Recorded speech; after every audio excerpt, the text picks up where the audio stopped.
Saudaraku yang diberkati Tuhan, selamat pagi, selamat hari Minggu, dan Shalom. Kiranya damai daripada Tuhan, damai di hari Minggu akan terus menyertai langkah hidup kita. Mari untuk menguatkan kita, menghibur, memberikan kekuatan dalam perjalanan kita sebagai orang yang percaya kepada Tuhan. Kita akan merenungkan satu bagian firman Tuhan, namun sebelum mari kita berdoa.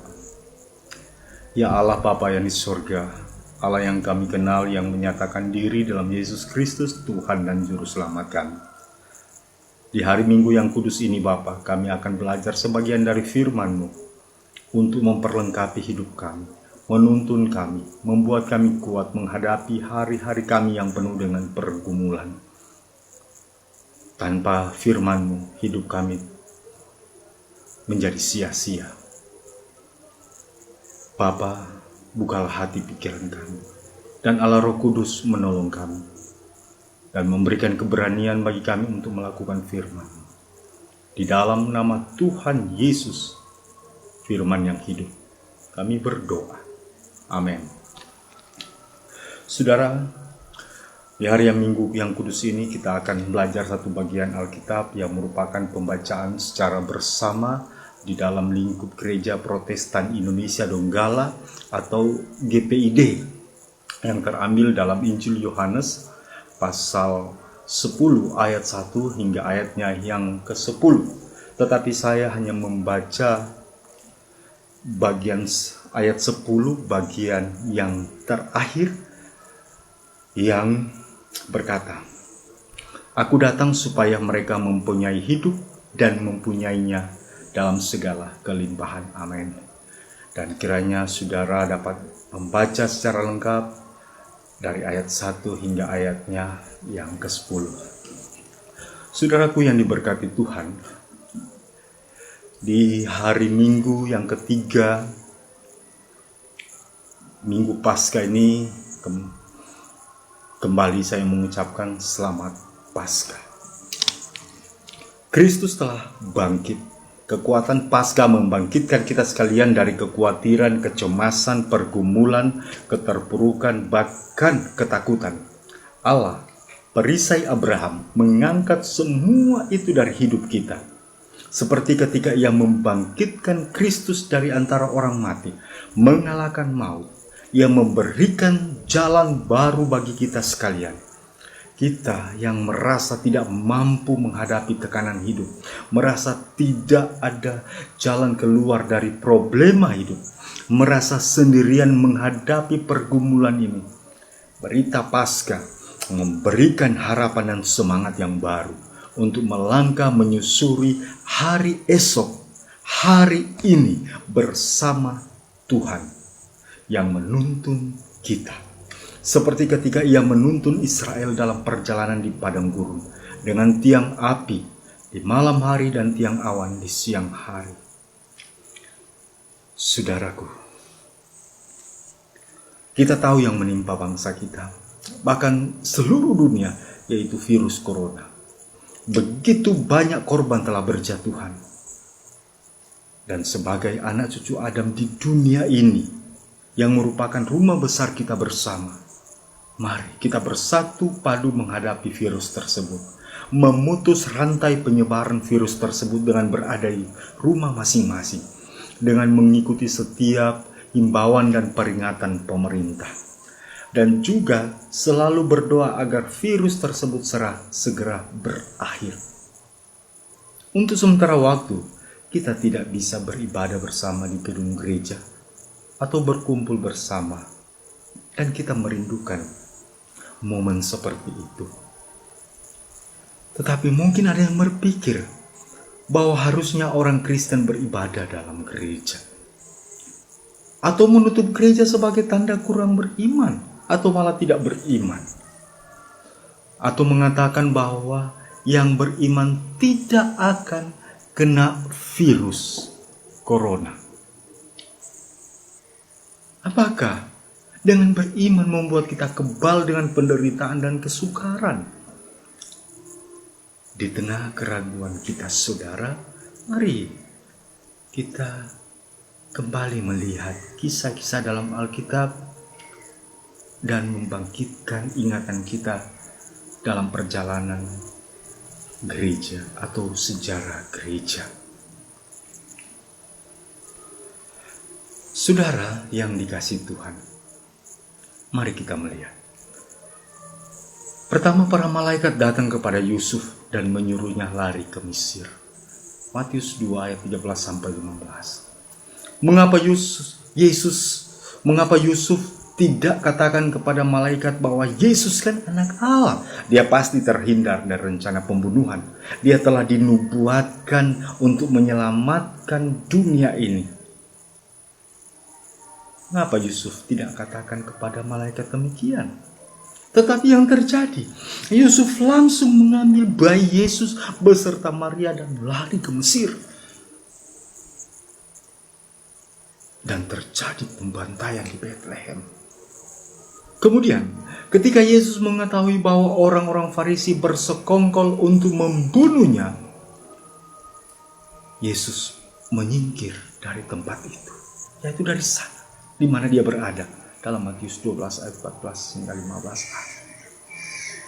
Kemudian kita lihat kisah dua orang rasul, yakni Yakobus dan Petrus.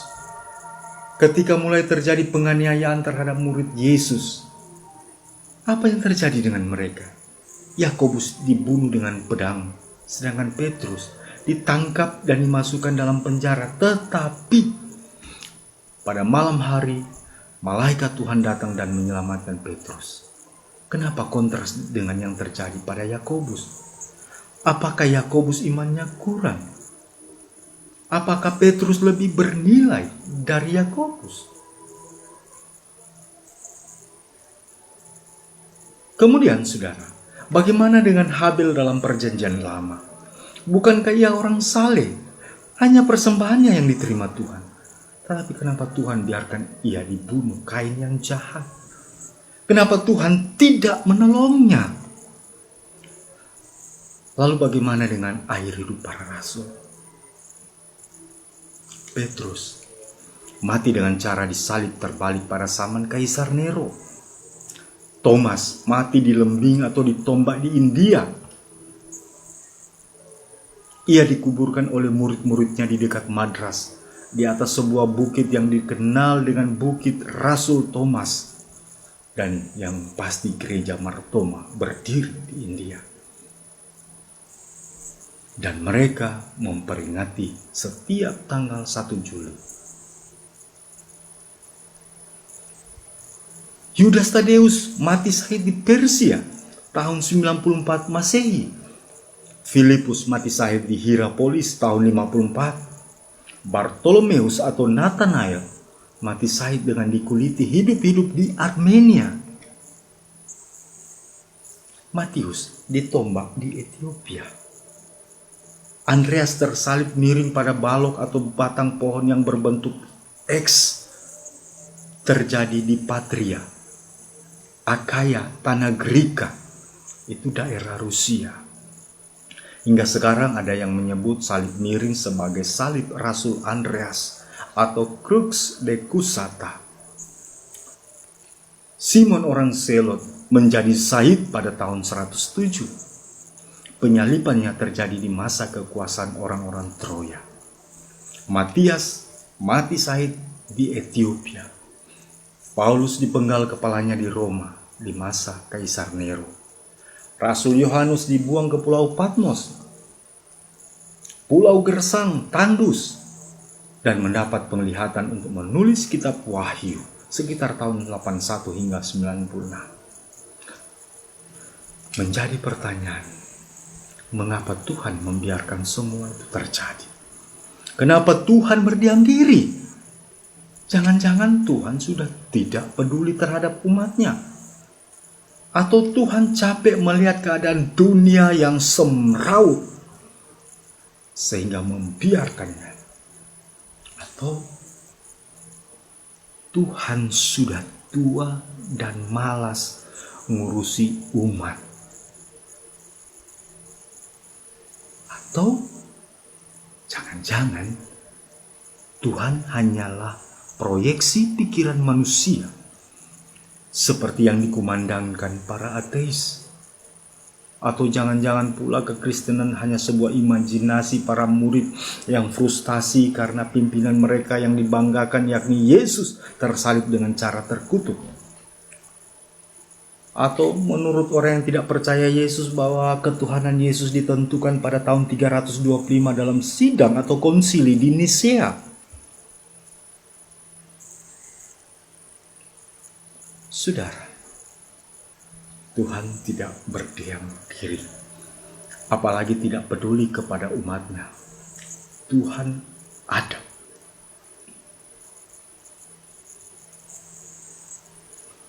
Kekristenan benar hadir dalam sejarah. Apa itu sejarah? Sejarah gereja adalah dunia menyaksikan Kristus. Yesus adalah Allah yang datang menjadi manusia. Saudara, tetapi semua yang telah terjadi diperkenankan Tuhan agar kita lebih memahami kefanaan dunia ini, kefanaan manusia, dan kita semakin bergantung kepadanya. Ia tahu kesusahan dan ketakutan ini. Oleh karena itu ia beri iman agar kita mampu bertahan. Tidak frustasi, tidak kalut, tidak ketakutan. Tetapi dengan jiwa yang sadar serta hikmat yang diberikan Tuhan untuk menghadapi semua ini. Saling memberi semangat, saling menguatkan satu dengan yang lain. Jangan takut. Berita Paskah adalah berita kepastian, berita pengharapan, bahwa Tuhan tidak membiarkan kita sendirian menghadapi semua ini.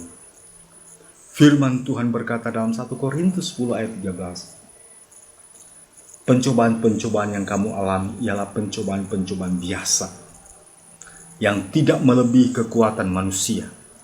Sebab Allah setia dan karena itu ia tidak akan membiarkan kamu dicobai melampaui kekuatanmu. Pada waktu kamu dicobai, ia akan memberikan kepadamu jalan keluar sehingga kamu dapat menanggungnya. Wahyu 3 ayat 10. Karena engkau menuruti firman-Ku untuk tekun menantikan Aku, maka Aku akan melindungi engkau dari hari pencobaan yang akan datang atas seluruh dunia untuk mencobai mereka yang diam di bumi. Saudaraku, jangan takut. Pemerintah tidak pernah melarang orang beribadah, sebab ibadah adalah hubungan pribadi dengan Tuhan. Yang dilarang adalah berkumpulnya banyak orang di satu tempat, termasuk ibadah bersama di gereja. Hal ini bertujuan untuk memutus rantai penyebaran virus corona. Kita hanya memindahkan tempat ibadah dari gedung gereja ke rumah masing-masing, dari jumlah yang banyak menjadi sedikit, dan itu tidak mengurangi makna, hakikat, atau esensi ibadah. Yesus memberi jaminan dalam Matius 18 ayat 20. Sebab di mana 2 atau 3 orang berkumpul dalam namaku, di situ aku ada di tengah-tengah mereka. Kita memang bersyukur bahwa boleh beribadah bersama di gedung gereja. Tapi kita juga jangan melupakan masa lalu gereja atau sejarah Kristen awal. Saudara, kurang lebih 300 tahun orang Kristen tidak punya gedung gereja. Lalu mereka beribadah di mana? Di mana saja. Di rumah masing-masing, pengasingan, di hutan, pesisir, tempat persembunyian, dan di mana saja yang memungkinkan.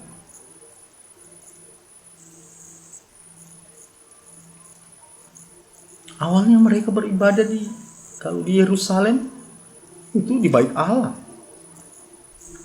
Dan mereka mengadakan perjamuan di rumah masing-masing. Seperti yang diceritakan dalam Kisah 2 ayat 46. Dengan bertekun dan dengan sehati mereka berkumpul tiap-tiap hari dalam Bait Allah, Mereka memecahkan roti di rumah masing-masing secara bergilir dan makan bersama-sama dengan gembira dan dengan tulus hati. Di kota Roma, mereka beribadah di kuburan-kuburan bawah tanah yang disebut katakom.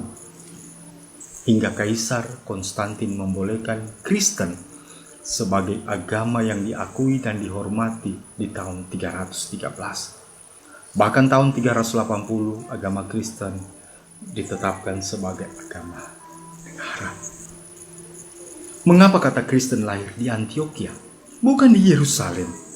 Padahal Yerusalem adalah pusat murid Yesus, pusat gereja awal.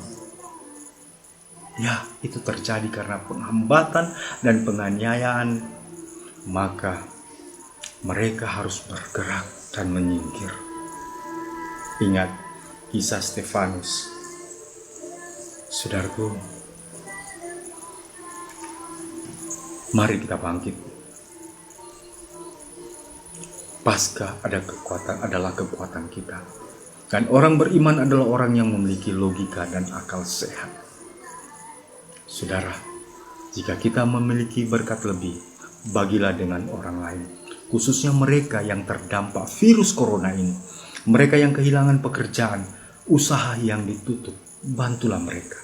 Seberapa kecil pemberian kita akan sangat bermanfaat. Jangan lupa untuk mendoakan para medis, para dokter, dan relawan yang berada di garda depan untuk menolong mereka yang terkena virus.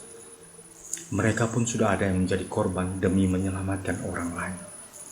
Bahkan mereka harus terpisah dari keluarga, karena bisa jadi mereka kena virus dan mereka bawa di rumah. Olehnya mereka harus dikarantina pula. Kiranya Tuhan menguatkan mereka. Doakan terus pemerintah yang selalu mencari cara agar virus ini segera berhenti. Saudaraku, dukunglah apa yang menjadi ketentuan pemerintah berkaitan dengan virus ini. Sekarang kita berada di rumah, lebih sering berada di rumah. Kita beribadah. Waktu yang banyak ini biarlah kita semakin sering bersama keluarga dan membaca Alkitab serta berdoa. Juga mengintrospeksi hidup kita. Pastilah ada kekuatan-kekuatan baru Tuhan karuniakan. Berkat-berkat dari Tuhan yang akan diberikan dengan caranya sendiri. Kita sendiri menyebutnya sebagai Jehovah Jireh. Allah menyediakan. Pastilah Allah menyediakan. Percayalah saudara, Paskah adalah kemenangan. Kata Yesus, aku datang supaya mereka mempunyai hidup dan mempunyainya dalam kelimpahan. Mungkin kita tidak mengerti apa maksud Tuhan, tetapi percayalah, Tuhan selalu merencanakan dan merancang yang terbaik untuk kita dan untuk bangsa kita. Ingatlah saudara, segala sesuatu ada waktunya. Virus ini pun akan berakhir, percayalah. Tuhan Yesus memberkati. Amin.